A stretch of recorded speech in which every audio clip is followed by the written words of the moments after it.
Catchphrase! Coming soon. But in the meantime, welcome back to my guide for Eve Echoes. Today we're going to be talking about fitting, fleet rolls, and weaponry, and not necessarily in that order. So let's just jump right in. Whoa, color coding? Who is this guy? Alright, so don't worry about these numbers on top of my head here, these small numbers. It's going to look like gibberish, especially for your new player. Instead, I wanted you to focus on the bigger picture over here. We have two ships, and they're going to be two different hull class sizes.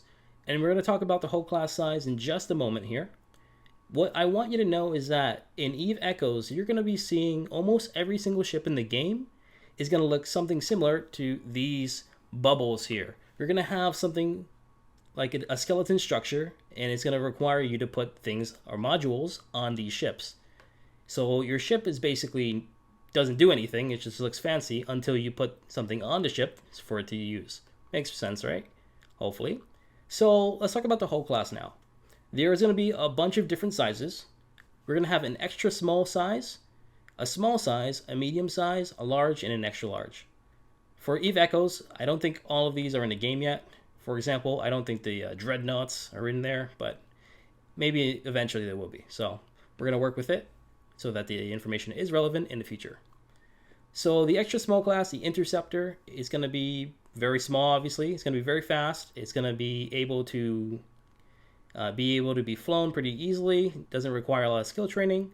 Similar to the frigates and the destroyers, you can be in these ships with as soon as one day. You can be piloting these ships, and you're going to have no problems killing things with them. Going to the cruiser and the battle cruiser, you're going to be seeing maybe about a week to get your hands on these with the skills and the money to get them, especially if you're going to be starting on day one when nobody has anything and there's nothing on the market. So it's going to take you a little bit of time, maybe a week, nothing crazy, to get the cruiser, maybe the battle cruisers, maybe 2 weeks. I'm not sure exactly how long it's going to take. It won't take too long. For the large, that's going to take a long time, maybe at least a month, I think, before people are starting to show up with battleships. Especially with I think it's on Tech 7, so maybe that's 2 months even. I think it might be 2 months before battleships show up. And the extra large is going to be the carriers and the dreadnoughts, which is going to take years, at least a year. So these are very important because they're going to talk about essentially the different sizes and mechanics for each of these ships. What I mean is, each ship has its own characteristics for the mechanics of the game. A small ship is going to be faster, a big ship is going to be slower, which means that if you're a small ship, you're going to be increasingly hard to hit, and if you're a large ship, you're going to be, well, trying to hit a giant building with a rock. It's going to be pretty easy to do that. So in this case, it gives you an idea for the mechanics in terms of damage hitting and how easy it is for you to play around with these types of tank styles. The small ship won't have a lot of hit points, relies on its speed to stay alive. The big ship obviously can't go very fast. It's going to get hit pretty often and hard, but it's going to have a lot of health to sustain the damage. Now let's talk a little bit about the fitting here. We have the high slots in light blue up above. Medium slots are going to be in brown, and low slots are going to be our purple. We also have rigs here denoted in red. So these are important because they're going to talk about the types of modules you can put on your ship. For example, you can't put a medium slot module on the low slot for your ship, and vice versa. You can't put a low slot module on a medium or high slot. They are obviously going to be specific to your ship. How many you have, how many mid slots, high slots, and low slots are going to be characteristic of what you're going to be putting on these ships. Now, the high slots, in general, 90% of the time, they're going to be reserved for your damage. Things that shoot. Can be turrets, can be missiles, could be maybe some AoE smart bombs, whatever you have. This isn't always the case. Sometimes you can have a cloak, something like that, or an energy neutralizer for some energy warfare. But for the most part, you're going to be putting something that deals damage up there. So today, in this video, since we only have so much time, we're going to be talking about the high slots, specifically the turrets for the high slots. For the mediums and the low, we're going to be talking about that more in depth and specifically in another video. Finally, I also outlined the CPU and power grid in orange, and I have some information about that up there as well. And that's important because the more modules you put on your ship, the more CPU and power grid you're going to occupy. Now, with skill training, you can increase the values of your CPU and power grid for a ship relative to that specific ship's requirements and how much it has to begin with up to a certain degree, but your skills can affect that number. Ideally, you want to get the most value by getting 99% of CPU occupied or 99% of power occupied to get the most bang for your buck and put the biggest modules you can on your ship. That's basically your min-max. Now, when you put modules on your ship, though, keep in mind you also have this capacitor up here. And that's basically a sign to tell you how much time with all of my modules on can I run these before my power runs out, before my ship runs out of juice. Now, if you see stable up on the top right there in a green arrow, that means you can run it indefinitely. You can go out into space, keep all of your modules on, and nothing's going to turn off, no low power, no problems. Now, some people will run a capacitor that is not stable. Maybe it has 13 minutes and 50 seconds with all the modules on before it drains itself. And there could be a number of reasons why people will do this. For one obvious reason is maybe those people are not running all of their modules on at the same time. Maybe they're running 90% of their modules on and one is off, thus giving them a stable capacitor. And using that one module that makes the capacitor unstable for a specific fight or a specific enemy. And they're going to use it quickly and then turn it off again. Another reason they could be doing this is if they are going into energy warfare and they have the ability to drain energy from another target, thus sustaining their capacitor. There could be a lot of reasons for doing a build that requires a more heavy capacitor usage that is seemingly unstable, but maybe it is stable for their own play styles. Okay, great.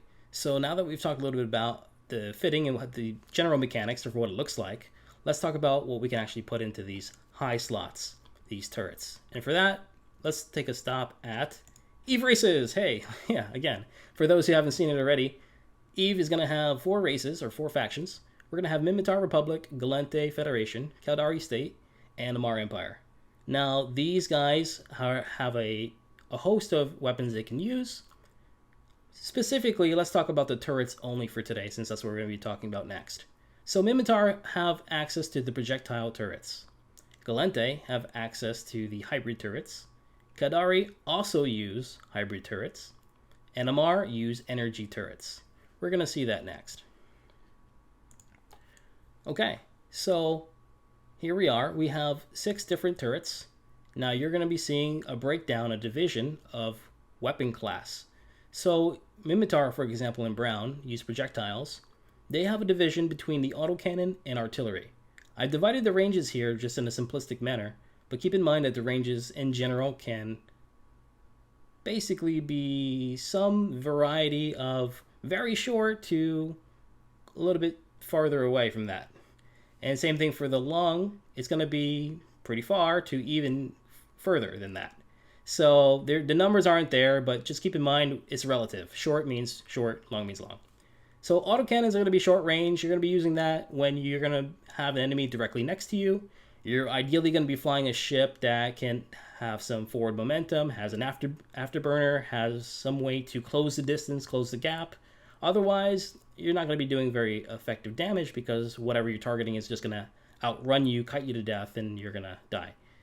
Artillery is the opposite to an extent. You're going to be running away from your opponent. You're going to be the one kiting. You're going to be the one retreating and sniping using long-range attacks. In this build, you don't really care that much about your move speed unless you're going to be doing a complete kite and you really have to worry about your distance. But in general, artillery is going to be focusing on high alpha strike damage, immediate burst, and then it's going to take a long time to reload, and hopefully your target is already halfway dead by then because you only have another shot before they close the distance. Artillery is going to have, again, high damage, but it's going to have the worst tracking. It's going to have a hard time hitting targets that are doing circles around you. In fact, it's not going to be able to hit anything that's doing circles around you. It only has a very strong straight line accuracy. For these hybrid projectiles, or hybrid turrets rather, you're going to have blasters, which are short range, similar to the autocannons from Imitar. These are going to be pretty much the same thing, except they're going to have a little bit more damage. The blasters are going to rely on using capacitor to fire. Since it has that negative capacitor drain, it's going to be rewarded with a little bit more damage, a little bit more power. That being said, hybrids still have the penalty of being restricted to damage types. So you don't have the freedom like the Mimitar do with their projectiles to choose all the damage types. For the railguns, we're going to be seeing a very similar thing to the artillery. Long range, same penalty, needs to use capacitor, and same penalty for the damage types. You are limited to 2 damage types, but at the same time, you are rewarded by having increased damage compared to the Mimitar. Now let's talk about the Amar. You have access to the energy turrets. These are going to come in 2 varieties, same thing like the other races. You have the pulse laser, which is your short variety, your short variant, and that's going to be able to be used on fast ships, again, ships that are going to close the distance, get close to the enemy, and use it in very close ranges. For the beam laser, again, you're going to be seeing something from a long range sniper position. You're going to be pretty slow. Usually in Amar ships in general, they're pretty slow. So you're going to be using beam lasers if you're in a huge ship that is like a battleship. It's going to be far away. It's going to be using these lasers to do long range damage, and it's going to be most effective at that. I don't really see that many Amar ships using pulse lasers that are gigantic. It might be a little bit funny to see that. Now, something to say about this as well. You don't really want to be mixing these weapons. You don't want to be doing half autocannons, half artillery, half blasters, half railguns. You get the idea. The reason why is because if you throw on half short range and half long range, you're effectively only going to be doing half your total DPS at any range in particular. So you're really only 50% effective as you could be. It's better to specialize and have 100% damage in either long range or 100% damage in short range. Don't choose both ranges and say, yeah, I can do everything great. No, you're going to do everything pretty badly. So you're not going to be specializing at all, and your ship will basically die to pretty much everything. It's like the worst thing you could do. So yeah, and on top of that note, to use these weapons effectively, they come in different sizes: small, medium, large. They are designated this way for the variety of ship hulls that they come into. Just like the weapons, like we talked about just now, the ships we saw before have different sizes. The frigates are small, the battle cruisers are medium, the battleship is large.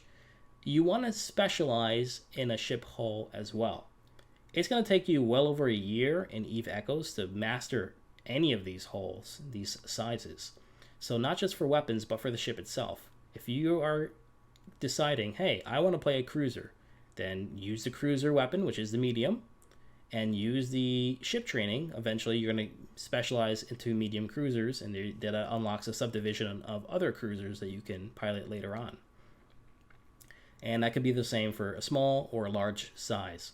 So if you're not sure yet which one you want to go down, then it's worth thinking about before the game launches and get an idea for what kind of ship and pilot you want to be. And to explain that, we're going to have some more about the fleet roles coming up later in this video. Let's just jump right into the ammo types here. All right, for these ammos, we have a lot of modifiers. And now I know that when I was first starting as a player, this was very confusing to me. In fact, I didn't even care. I just threw in whatever I had. I'm like, okay, this one blue, sure, let's go. And it worked okay. I mean, I was a bad player then. I'm arguably still bad, but yeah, I'm a little bit better than I used to be. So I have some recommendations for you, some pro tips, and I have some of the modifiers and what that means up above here. Don't worry about all the specifics. You don't need to memorize this. It's not going to be an exam or anything like that. But in general, we're talking about some range penalties or some range bonuses, depending on the types of ammo you use. We're talking about the difference in capacitor need to fire your weapon. We're talking about a tracking bonus and increase to your potential hit chance. We're talking about damage increase or damage penalties, depending on the type of ammo you use as well. Some of these ammos are going to favor long-range weapons.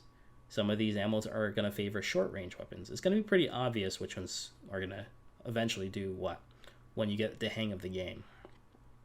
But in general, I also have listed the types of damage with the numbers in them. EM is electromagnetic, EXP is explosive, KIN is kinetic, TH is your thermal damage. You'll notice that some of them, they're not even. Some of them have higher damage potential than others, even though across the board, the numbers will vary. So get an idea. Just what I want you to do is know that when you start the game and you have ammo, they're not all equivalent. They're going to have different weird names and colors, and you're not going to know. In the game, it's not. They will tell you in a convoluted way what this does, but it's great to know now, have a general idea for what the ammo will do for you when you get into the game. And if you listen to my guide, in my new player's guide, the first time, it's going to give you some recommendations for which damage types you should be using in certain Empire space against the NPC pirates, the rats. So going into these tips here, I have some recommendations. Always carry a variety of ammo types, especially from Imitar, because you have access to all the damage types, and you might as well take advantage of that. Why do this? Well, because your ammo can be changed on the fly, outside of a space station, and even in combat. Which means if you're fighting an opponent and you realize, wow, he's got high thermal resistances, let me switch out my damage for kinetic or electromagnetic. I have that ammo, I can just swap it right on the fly, and now all of a sudden I'm hitting a lot harder, and I'm going to hopefully win the fight. Now, if I didn't have that ammo, I wouldn't be able to do that, and I'm forced to accept that damage penalty, that high resistance that he has, and then that won't go well for me. That kind of ties in logically to the second point here. Always use the right damage type for the right situation. Now, in general, especially in a PvP situation, EM and thermal is the ammo type, that damage type you're going to be using against shields. And kinetic explosive is going to be the damage type that's the most effective against armor. This stems from the fact that shields have a natural, innate weakness to EM and thermal. And armor has its own innate weakness to kinetic and explosive. That being said, players will choose to rig their ships from the red rig that we saw before in a fitting menu to account for this hole in their defense. And sometimes this is no longer the case. Sometimes players flying a shield tank, which is naturally weak to EM, will put so many EM resistances on their ship that using EM is not the best damage type anymore against shield. Maybe you should do it kinetic, because they didn't put kinetic defenses on their ship at all, because kinetic is naturally not that great against shield, but it could be if they loaded their whole ship full of EM defense. So, or you could switch to thermal, for example, and try to figure out which one of their resistances is the weakest one. You won't know this all the time because players will switch it up a little bit just to be a little crafty, and not all ships are going to be following the cookie cutter builds, and those are the ones that are going to win, the ones that are not cookie cutter, the ones that are going to catch you by surprise. The third thing I have here for you, never mix ammo types. Now what I mean by this is not don't carry different ammo types, you should. What I mean by this is if you're using 5 turrets on your ship, don't put 5 different ammo types on each of those guns, because you're going to be shooting at different ranges, you're going to be doing different damage types, you're going to have different damage overall. Some of them are going to be higher, some of them are going to be lower. It's going to be a mess. The same reason why you wouldn't mix ranges for your weapons in general, the regular turrets, long range and short range, is the same reason you should never mix ammo types. Always keep one ammo type in all of your turrets. Doesn't matter which race you play, there's no exception to this rule. Always have one ammo active at any one time. All right, excellent. Let's move on to fleet rolls. Hey. So this is going to be my bread and butter of today's guide. I'm going to spend a little bit of time talking about this. So it's important to note that these roles may be defined differently for other players of EVE Online or even EVE Echoes. And this is my definition of what these roles are. So there may be some variety of what people tell you, but there's going to be some likelihood that it's going to be very similar to what people say as well. But in general, let's talk about these roles. So in the first one, we have Tackle.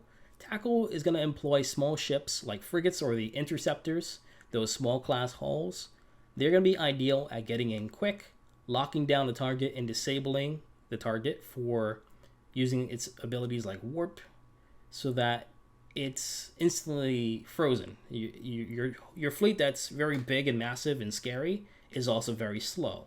You're going to need to employ those fast ships, those small ones, so that they can quickly go across the battlefield and get those targets to stay there so that they can be attacked by your big death machine.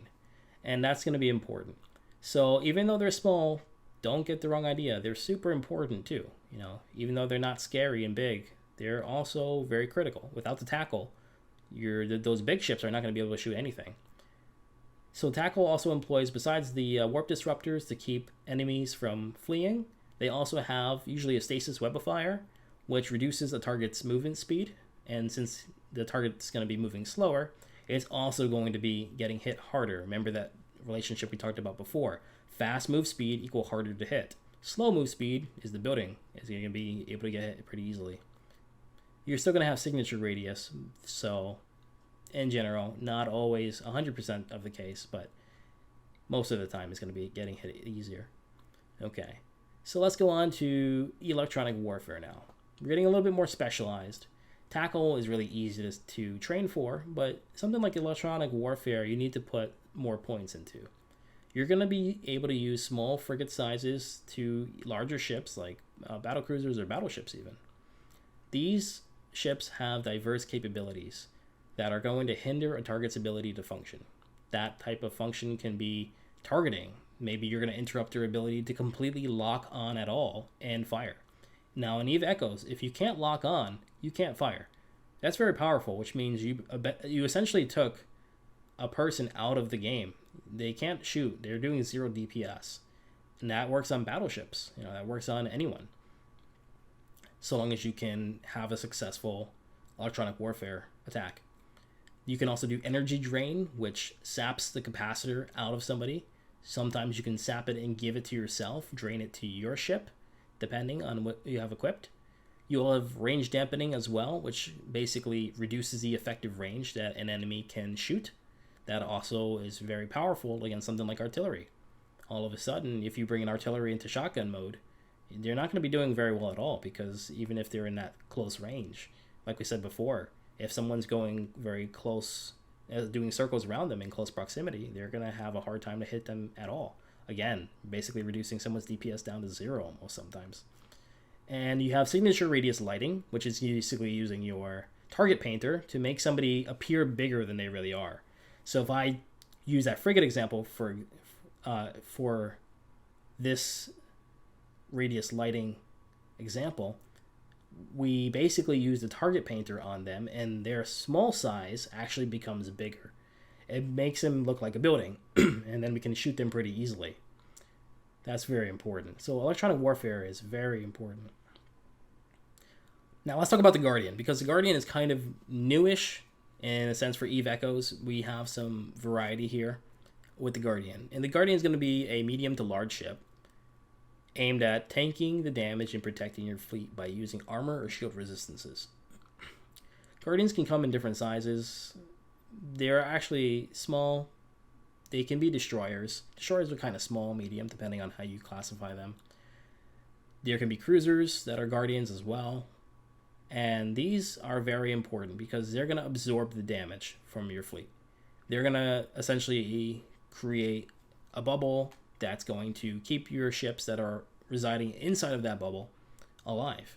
They're going to be increasing the tank, the mitigation of that tank tremendously. And I call them the lifeblood of the fleet because you don't want to see your Guardians go down, because it's going to hurt your morale, it's going to hurt your fleet. You're going to be taking much more damage. So you're going to want to try to preserve the Guardian as much as possible when you're having a giant fleet engagement versus another fleet enemy. Now the command ship. These are large ships. They're aimed at buffing other fleet members in their ability to absorb damage as well. Very similar to the Guardian, except the command ship is not the one tanking the damage. He's just increasing the passive resistances of his other fleet mates. He can strengthen armor and shield values, the actual hit point values, as well as the resistances, making their damage from the damage types less, and reducing the need for capacitor energy on restorative modules, basically activating an active repair or an active shield restore will cost less capacitor energy. I call these the leaders of the fleet. They're basically the front line as well, right behind the tackle. They're going to be one of the first guys in the fight, jumping in, warping in, and they're a critical role as well. They're going to be important to buff the fleet, and that's the more guys you hit with that buff, the more value you get out of using that module. Now let's go to the logistics. The logistics are also very important, very critical to most fleet engagements. These guys alternatively are called Logi, and that's just to make them shorter. They're medium to large ships aimed at restoring armor and shield values. They're essentially the healer, if you will, for any MMORPG game, but some people don't like them being called healer because, hey, it's space, so I also call them the repairer, if you will, of the fleet. They're not meant to engage in direct combat. If you're looking to shoot things, you're not going to like logistics very much. They're going to be the opposite of doing damage. They're going to be restoring. They're going to be about healing. They're going to be about saving, repairing. I call them the engineers of the fleet. These guys are very, very important. As you may suspect, logistics and guardians are basically best friends. You're going to want to tank the damage with the guardian, and you're going to want to heal that damage with the logistics. You're going to want to make sure that he doesn't fall, and you're gonna know very well who to repair and who to restore with the shields based on the guardian being alive, because when he's still alive, he's going to be the one taking the damage. So let's go to the covert ops, and for this, I see that my face is kind of blocking this, so I'm going to grab my camera off here for a bit and put it back on later. Alright, so for the covert ops, these guys are going to be small, invisible ships. They're actually very well equipped to gather intelligence. Now these are going to be frigate class hulls. They're not going to be doing damage or anything like that. They're going to have the ability to cloak, go invisible, and they're going to have the ability to just gather intelligence, to go around and see where is the enemy, where's the enemy fleet, what does the system look like. They're going to be the ones in front of all the other ships, in front of the tackle, to just let the fleet know where to move. Sometimes your fleet can move into a trap, or your enemy can be waiting for you, and you're going to be caught off guard simply because you didn't have the covert ops in there to give you some information. So it's definitely an important role. Some people can do this for cheap if they just fly in and have shuttles or pods or other things. So sometimes you can get away with not running covert ops in a cheap way, but this is also how they can be used very effectively. And then we have the stealth bombers. So the stealth bombers are similar to covert ops. They're cloak and dagger, essentially. They're AoE glass cannons. At least that's what I call them. They're going to be going in, again, stealth or cloaked. No one's going to be able to see them. And they're going to be able to use giant AoE attacks in nullsec, or they can be equipped with torpedoes as well. They do a lot of damage. Now, these guys can basically take out big ships pretty easily as well. But still, not that many people always use stealth bombers, because what usually happens in these big engagements is you get wiped out pretty quick if you get targeted really fast. As you may suspect, a glass cannon and a gigantic engagement, a large-scale battle, really won't last very long. In fact, it doesn't matter if you have logistics, because you're not going to be able to out-heal that damage. Additionally, the stealth bomber doesn't really synergize well with the other roles of the fleet, because the stealth bomber is more about these hidden run, invisible tactics, away, very close to the enemy, and your fleet may be somewhere else. Maybe it's doing long range attacks, or maybe they're doing close range attacks, but they're altogether not invisible. So you're not going to see stealth bombers very likely in most fleets, most real fleets. Although I could be wrong, maybe someone has their own specialty. As I write in the bottom here, with size, speed, range, and tactics, the fate of the fleet lies with your choice. There's really no right or wrong answer. You can choose how you'd like to construct your own fleet. Sometimes the fleet commander, the FC, will say, hey, we're not going to run electronic warfare. Just grab some tackle, grab some destroyers, grab some battleships, whatever you're doing at that moment, and we're going to go. And the fleet commander will tell you what to bring if you're not too sure. So these are just going to be the general roles for what you're playing. Now, if you noticed, I didn't write like cruiser or battleship up here. Not every one of these ships are going to occupy what I call a fleet role. Everyone that's not on this list is basically just support DPS. They're just going to be doing some damage, but they're not really filling one of these critical roles to help support your fleet. Many cruisers or battleships or battle cruisers will have the opportunity, once you level them up high enough, to specialize and go down something like the Guardian. You can be a cruiser guardian. Same thing with the battle cruiser. Level it up high enough, it can become a command ship. You can train into command ships, and then you can get the Tech 2 version of your battle cruiser, for example. So these are all good points that I wanted to bring up, and hopefully it gives you an idea about what kind of pilot you want to become in New Eden, and what kind of class size you want to go for your hull, for your ship. Think about that, because it's going to be very important. Because again, it's going to take over a year to train effectively and master a single hull. That's going to be a long grind. And you don't want to just put some points into a little bit of everything, because then you're going to be weak in everything. You're just going to be average. And then you're going to go up against maybe somebody who's specialized, or at least specialized more effectively than you did, and you're going to get wiped out. Of course, EVE is going to be a corporate game. It's going to be a game of numbers. It's going to be a game of teamwork and support. So it's not just going to be a one-on-one fight. So you don't need to worry about that too much. And as you can see with the fleet roles, these are all critical roles that you're going to want to have teammates for. You're going to want to have corp mates for. So if you don't already, if you are interested in corporation, check out our Discord down below.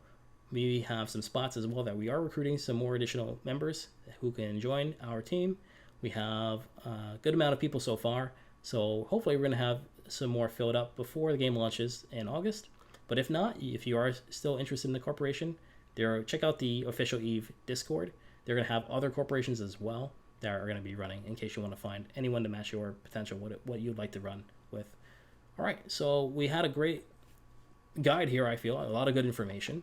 I have another announcement. This is basically the end of the guide. Thanks for watching and checking it out. So already I've crossed 30 subscribers. I've gotten a lot of positive feedback on Reddit for just starting up this channel. I really appreciate that, guys.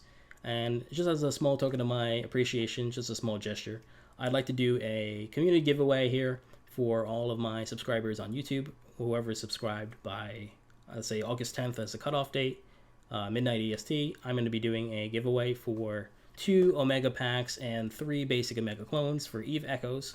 I'm going to be hosting that on my Twitch, on live stream to make it fair, and I'll also upload it to YouTube in case you don't check out the Twitch. And yeah, hopefully we get some lucky winners in there. I'm excited about that, and thanks again for all of your support. We're going to be hopefully putting up some more content in the future, and again, this is going to be something that is an ongoing project. EVE, especially EVE Echoes, is going to be something that's going to be taking months to play out, or years. A lot of the skill training is not instant. It's going to take a long time. So there's going to be a lot of content coming your way. There's going to be a lot of streaming. There's going to be a lot of videos. There's going to be some fun wars, hopefully. It's going to be a lot of building, maybe some grinds. It's going to be great. I'm really passionate about this project myself. That's why I'm doing this. That's why I'm streaming. That's why I'm doing the YouTube in general. And I hope that you guys are there in New Eden to join me, or be on the other side of the fleet battle. Either way, I hope to see you there. So yeah, guys, if you are here to see some premium EVE Echoes content, then clearly... by now you probably realize that you're not in the right place. But if you are here for some average content, then please, hey, hit that like and subscribe button. I appreciate it so much. Thanks for being here. I'll see you guys next time.